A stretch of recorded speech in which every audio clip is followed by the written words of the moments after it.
Hello, everyone. This is Misha Houston, and I'm back to do my review for If Loving You Is Wrong. Tonight's episode is entitled The Party Just Arrived. Now, it seems like it could have been a better episode. I just expected more from it.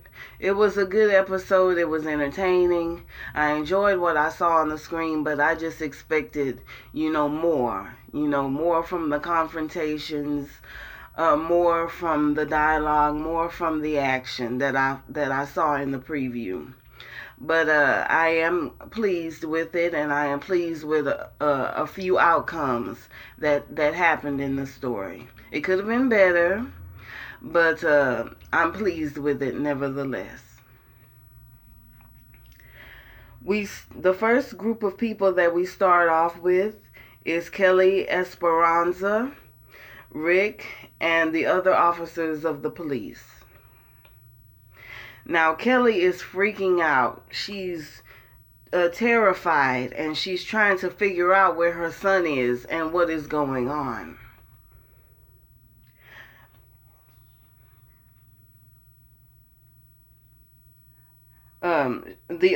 Rick and the other officers find out that the smell that was emanating from the house came from a gas leak. And they tell Kelly that someone in the house left the stove on, and that it was lucky that they didn't turn the lights on because the house could have blown up. Esperanza asked her, "Did you leave the stove on?" And the other officers look to her for an answer, but Kelly tells them that, "No, I did not leave the stove on. This is not my fault." As soon as the gas fumes dissipate, they said they're going to go back into the house to try to find the cell phone, Justice's cell phone, so we can, track down him and see exactly where he is. She's steady asking everyone, "Where is my son? Where is my son?" And she's freaking out, and she goes so far as to threaten Travis and tells Esperanza that if he has harmed my son, I'm going to go after him.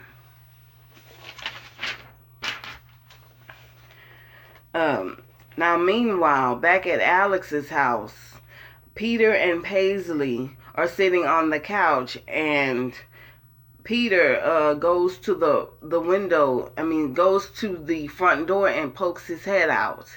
He sees that there are police officers everywhere. He goes to the laundry room and tells Alex that the police are everywhere outside. Now, Alex, who is guilty and fears being arrested, musters the courage eventually to come out of the washroom and, to talk to the officers outside. She tells the kids to go upstairs, and she'll be back up there in a little while to talk to them about it.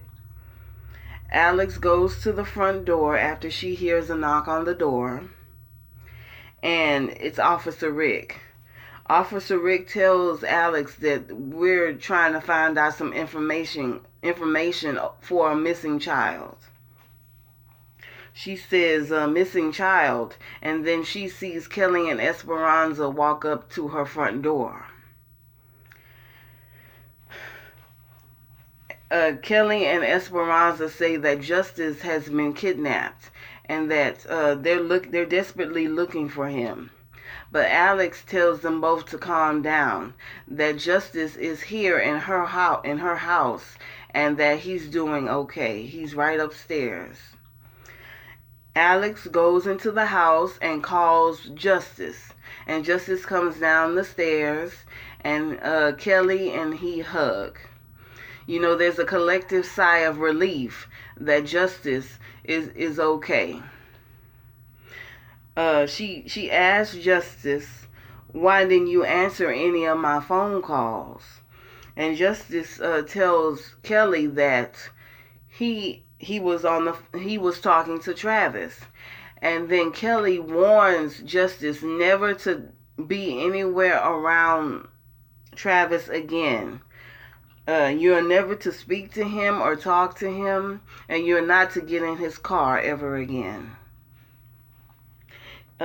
Justice asks her why, what's wrong, but she tells him that we are not friends anymore, and you have to promise me that you'll never go anywhere around Travis ever again. He says yes. He promises Kelly that to obey her, obey her wishes, and that he'll never be around Travis. The officer asks Justice, why did you get into the car in the first place? And then Justice tells the officer that he always picks me up from practice, and that he took me to get ice cream.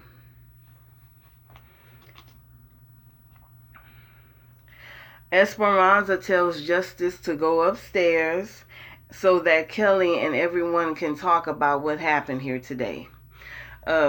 Justice is confused by the situation, but he agrees to go upstairs. Alex asks them all, what is going on here? What is all of the commotion about?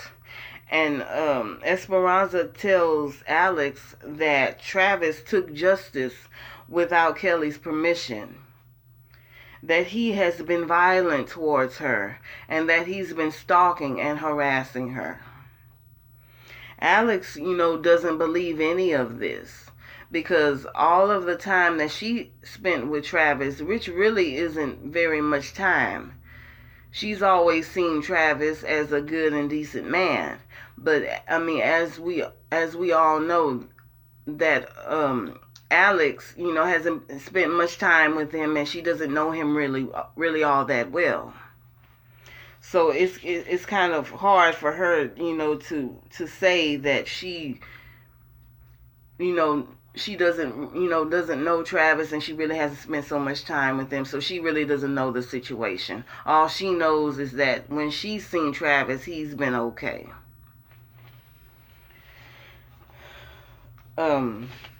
Kelly wants Travis arrested for what he did.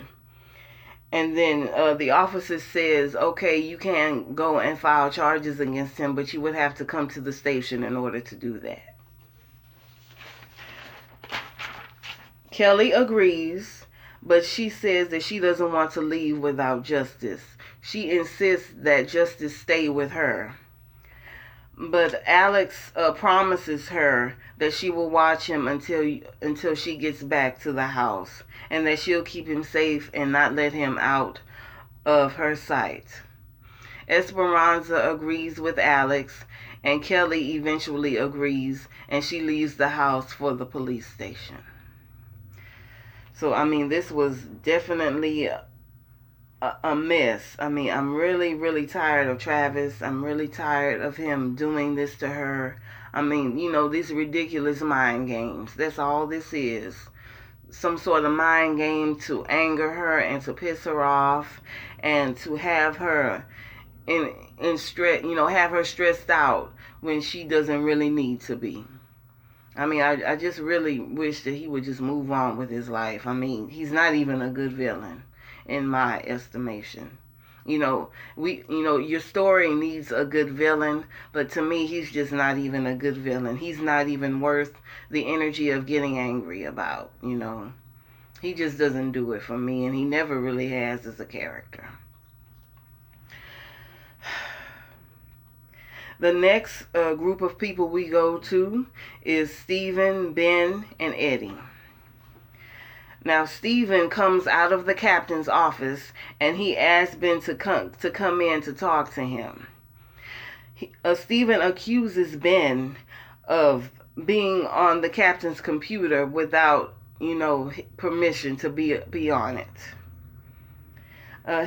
Stephen tells Ben that he put a camera in the office after the captain left, so he knows that there is no point. There's no point in trying to deny it. He also tells Ben that he knows that he used the captain's code to log on to a secure FBI website. Now Ben, being the liar and the junkie that he is, tries to lie his way out of it, but he tells him that there's no point. Stephen tells him that there's no point, to lying about this because we have it on tape. We got you on tape breaking into a computer. I mean, you've been flagged, so there's no point in lying about this. If he threatens Ben by saying, if you continue to lie to me about this, you're going to be fired on the spot. Now, before Ben answers Stephen's questions, he wants to know if Eddie and Eddie are working together. He's pretty much asking, are you a dirty cop? Because he doesn't want to, snitch himself out to a clean cop and get himself into trouble. Stephen admits that they are all working together on this, and then Ben asks Stephen to prove exactly what you're saying by explaining who Brown and Trotter are. Stephen explains to him that Brown and Trotter are the town's biggest drug runners. With knowing the truth that Stephen is in the loop, Ben confesses. He confesses and says that Eddie told him to come into his office to look up Claudia to see if she was an FBI agent. Ben doesn't know why or for what purpose, but all he knows about this situation is that he was told by Eddie to break into the computer, and that Eddie desperately wants her found. Stephen tells Ben to leave, and then Stephen calls Eddie into the office in his place. Eddie tells him, Stephen asks him, why are you looking up information on Claudia? And then Eddie tells Stephen that it was better him come in to do my dirty work than me, because he doesn't want to be flagged, flagged for doing something, illegal and wrong. Then Eddie tells Stephen that he believes that Claudia is an FBI agent, which we all know that she is. Then he confesses that Julius Escada, the new crime boss of the Escada Colombian cartel, told Eddie that he wanted Eddie to take out Quan's mother, and Claudia. Eddie doesn't know why Julius wants them gone, but apparently Julius just wants them all to be killed. Now, we all know the reason for that. It's because Julius Escada Sr. didn't leave anything to Julius. He left all his money and the estate to Tilda, his paramour, his lover, his longtime lover, and left the rest of the money and the fortune to Tilda's and Julius Escada Sr.'s daughter. Julius Jr. didn't get anything, so he's pretty much trying to get rid of all of them to get his hands on the money and the house and the estate. What else? Stephen asks asks Eddie, is he in league with Julius and the Colombians? But Eddie tells him no, but he would happily get in league with the cartel if it could, fill his pockets. He would happily do it for the money. Stephen asks, did you kill Quan? But Eddie says no. He did not kill Quan. That the crime was committed by Lucian's son Joey over at Lucius's apartment.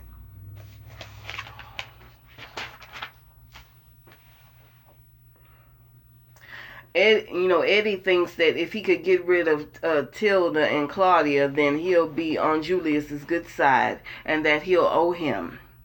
But Stephen warns him warns him not to trust the cartel, because because once the cartel gets what they want out of you, they'll just kill him and do away with him.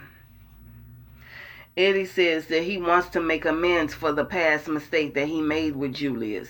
Way back in the first few episodes, he pulled Julius over and shot him in the leg because he was seeing Esperanza. And now he's trying to, make amends for that.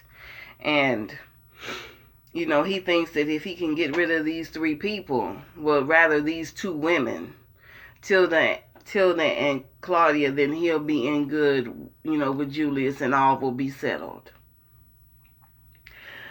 Steven says, if you do get in league with the cartel, let me know so I can get in too. Eddie leaves the office.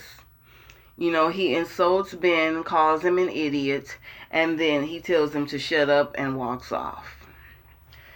Now as far as Steven goes, he knows how to play both sides of the fence. I can't, fault him for that. He plays it so well that I don't even know whose side he's on. He's really, really good at being undercover.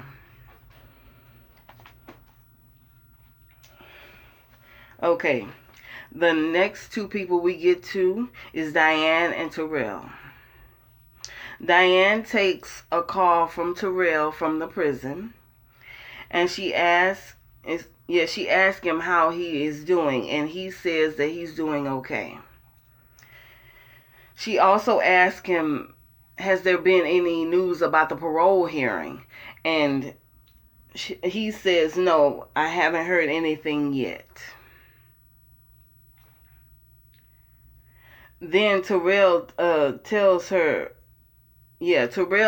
Miss Dianne to stop harassing Kelly. He needs Kelly, to take care of his son, which Kelly has done very well. He defends her and says that she has lived up to her part of the agreement, that she is a very good mother, and that she's done right by Justice. Terrell tells Miss Dianne that he made this sacrifice for his son, so he could have a good life.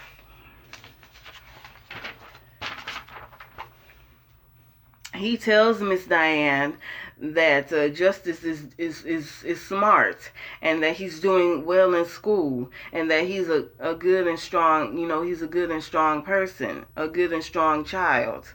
And that's all because of Kelly's mothering skills, which, again, is very true.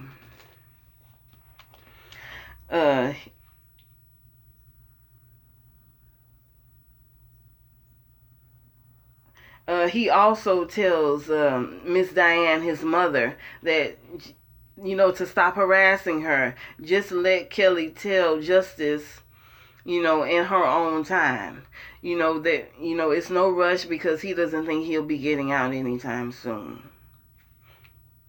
Dianne thinks that it's unfair to him, and she doesn't like it, but in the end she agrees. She asks him, why are you being so calm about this? And then he tells her that, he has no choice in the matter.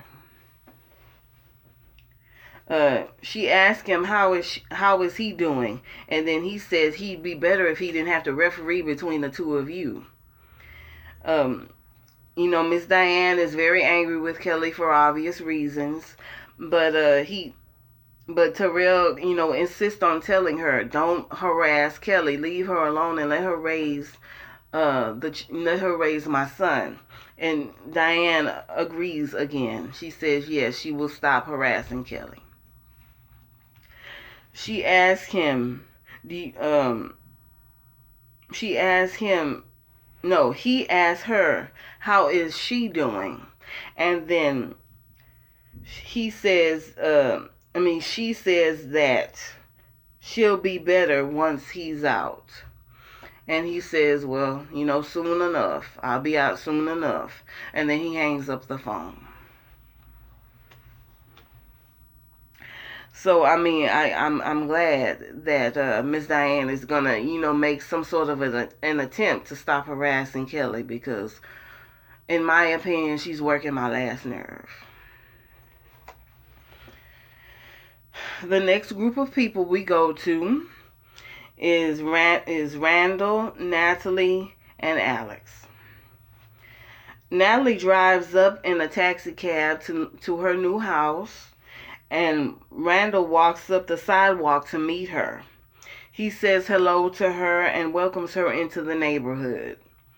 She tells him immediately that she doesn't want to talk to him, and she tells him goodbye. He tells her that it would be nice to have her and Lucian living in the neighborhood and living so close.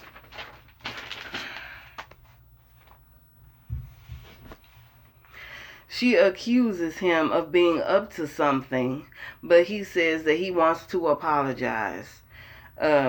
He knows that they never, ever managed to get along with each other, and she says, you're damn right. We've never gotten along with each other, and we never will. She tells him that you need to get away from me, walk away and never speak to her again.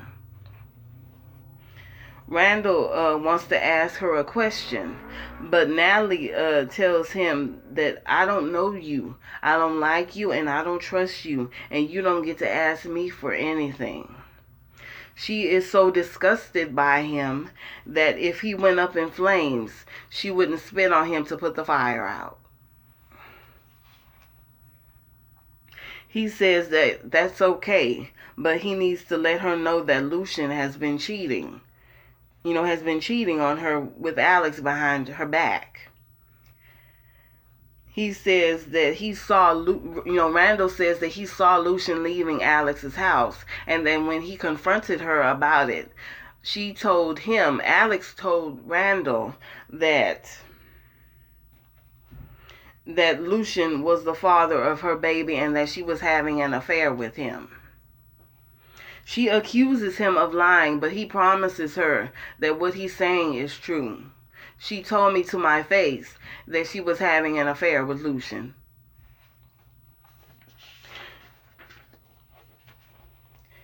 He promises her that that's the truth, and then he says, he swears to God, that it is the truth.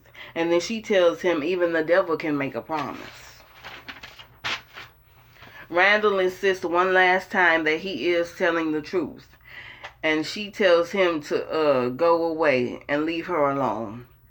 And Randall leaves her there standing, on the sidewalk. A moment later, she walks over to Alex's house, and Alex lets her in. Alex asks about Joey's condition, and she says that Joey is doing better. Obviously not knowing that Joey is in prison. Natalie asks Alex, did Lucian ever come over to the house today? And Alex tells her yes. And then Natalie asks her, why was he here? What was he doing there? And then Alex lies to her and tells her that he just came by to check up on me. Natalie can sense that something is wrong. She can obviously sense that Alex is lying. Natalie asks, where's Brad? And Alex tells her, that he moved out some time ago. And then Alex tells her, you're just alone here with your kids? And then Alex says yes. Natalie tells her that she needs to leave, and she does. Then Natalie walks back down the sidewalk to Lucian. To Lucian's and hers and Lucian's house, and Lucian comes out of the front door to meet her. Natalie asks Lucian, "Did you go over to Alex's house?" And then Lucian lies to her and tells her, "No, I never went over to the house." Natalie, asks him multiple questions, and she knows that Lucian is lying to her. Then she angrily confronts him and tells him that, "I know that you're lying. I hate being lied to." And she accuses him of doing something with Alex behind her back. She asks Lucian, "Is she sneaking around with Alex?" And Lucian says, "I'm not even going to dignify that with a response." Lucian slips and calls Natalie Alex, and that really sets her off. She tells Lucian that she's going to ask Alex, herself to try to get some answers. Lucian tries to reach out for her, but she screams at him, telling him to "Get your hands off of me." Natalie leaves and goes back to Alex's house, and Lucian tells her that, "I'll be waiting in the house after you're done making a fool of yourself." Natalie goes back to Alex's house, and then she asks Alex point blank, "Are you messing around with Lucian?" Alex asks Natalie, "Did Randall tell you that?" And then Natalie says, "Yes, he did tell me that. Is it true?" Alex admits that it was true, that she did say that she was having an affair with Lucian, but it was just a lie. It was just one of her lies to get up underneath his skin. Alex tells Natalie that she was about to lose her baby in court, so at the last moment she lies and tells him that she told the judge that she had multiple sex partners. And then Randall assumed that the baby was Lucian's because the baby was half black, and that Alex didn't know any other black men. So when Randall confronted Alex about Lucian being a possible father to her child, she said, "Yes, it is true that Lucian is the father of the baby." Natalie asks her, "Do you fantasize about Lucian?" And Alex says, "No, I do not fantasize about him. It was just a lie." And she swears that she's never been with him and never would do that to Natalie. But Natalie says, "You've done that to Marcy, didn't you?" Alex admits that she was wrong in saying such things, that she was wrong for slandering Lucian. And that she tells Natalie that she hasn't spent any more than 3 minutes alone with him. She's barely had any contact with him, and that it is not true. It was just a lie that she was telling to try to save herself and her child from being separated from each other.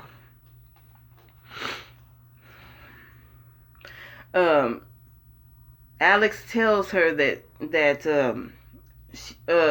he only came over to the house to to borrow something as a surprise for Natalie. Natalie tells her, "Do me a favor.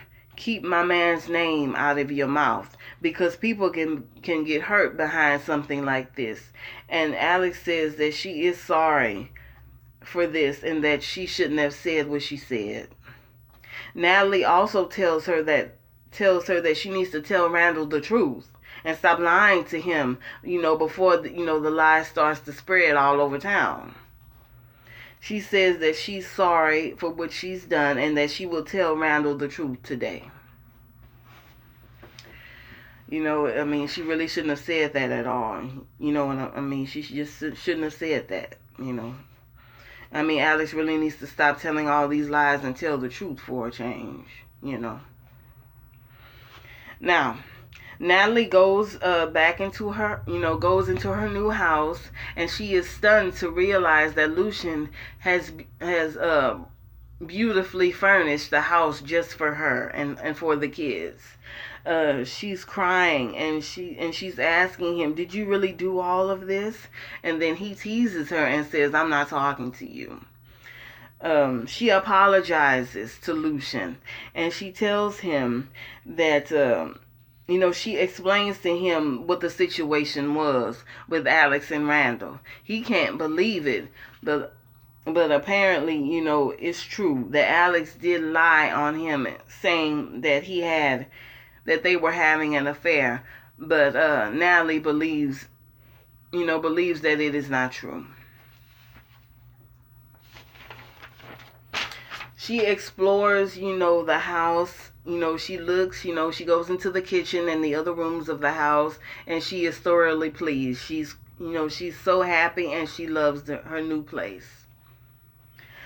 Lucian gets a call from Suling Mai, Pete.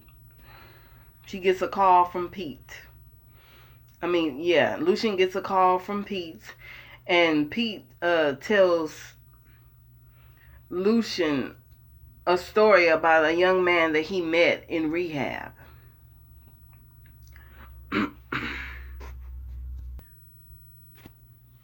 The young man that he met in rehab told a story about him being a police officer who was shot in the line of duty. Now, Pete knew that he was lying, but he listened anyway.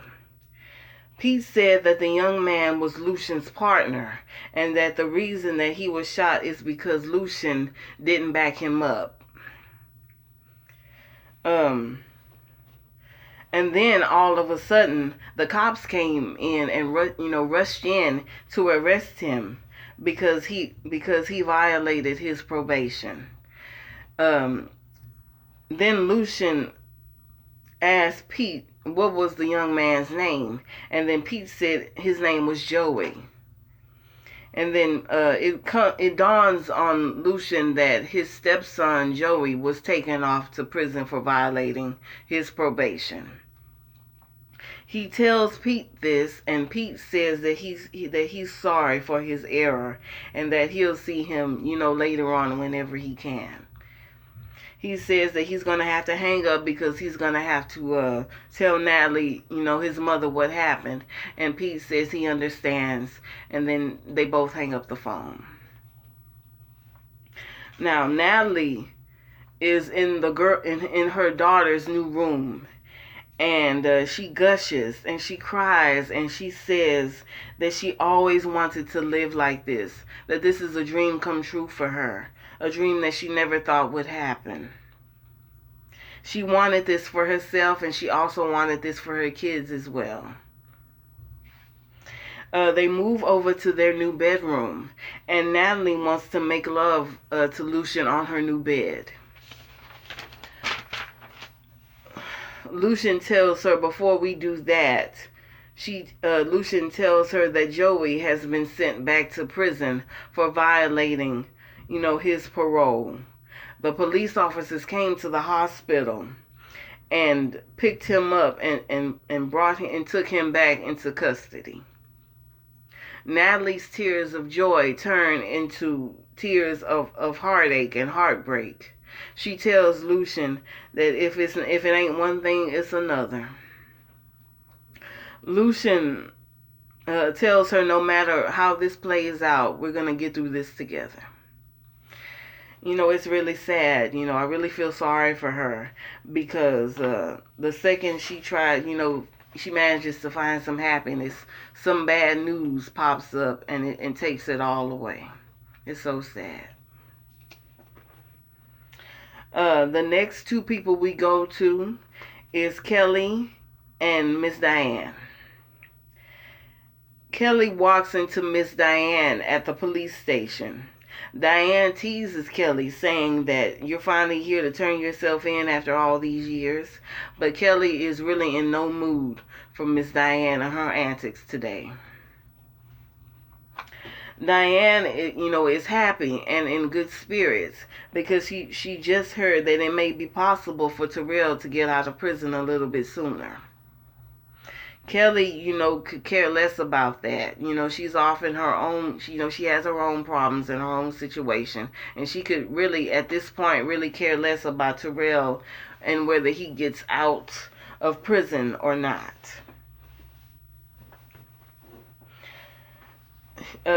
Kelly tells Miss Dianne that she doesn't want Terrell to get out of prison. She doesn't want him to she doesn't want him in her house, and that she doesn't want him around her son. She demands her key back, but Miss Dianne refuses to give it to her. She tells Miss Dianne one more time. She tells Miss Dianne one more time that Terrell can't stay with her. Then Dianne tells her, when my son gets out of prison, you need to tell him that to his face.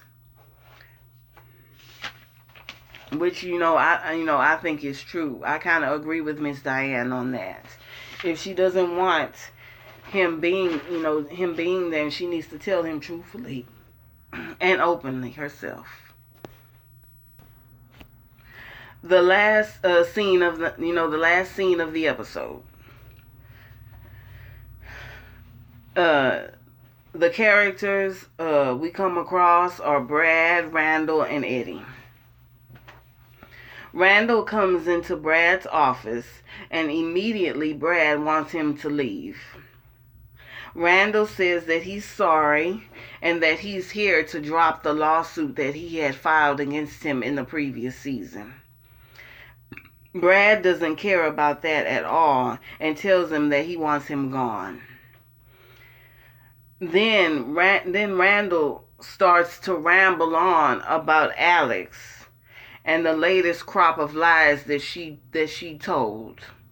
He tells Brad about her lying to him, and he tells Brad about the lies that she told about the baby, about Lucian, and so forth. Brad tells him, you have 10 seconds to get out of my office or I'm going to beat you. I'm going to beat you up. Brad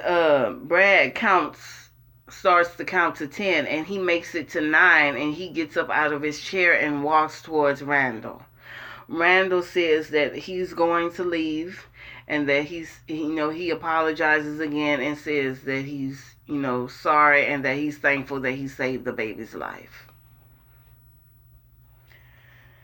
As Randall is trying to leave, Eddie comes in and closes the door behind him, and then Eddie asks him, what is he doing here? What are you doing here? And then Randall says, I was just about to leave. And then Eddie tells him, don't take a step toward that door. The party is just getting started. And that's where the episode ends. Come back next week for my next video from If Loving You Is Wrong. My episode MVP is Natalie, of course. I liked how she handled.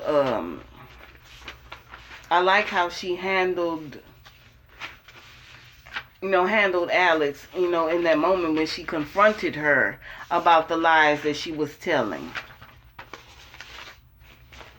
I mean, she's pretty much saying that you were wrong in telling all these lies, and she was, and she tells her that you need to stop telling all these lies and tell the truth about what's really going on here.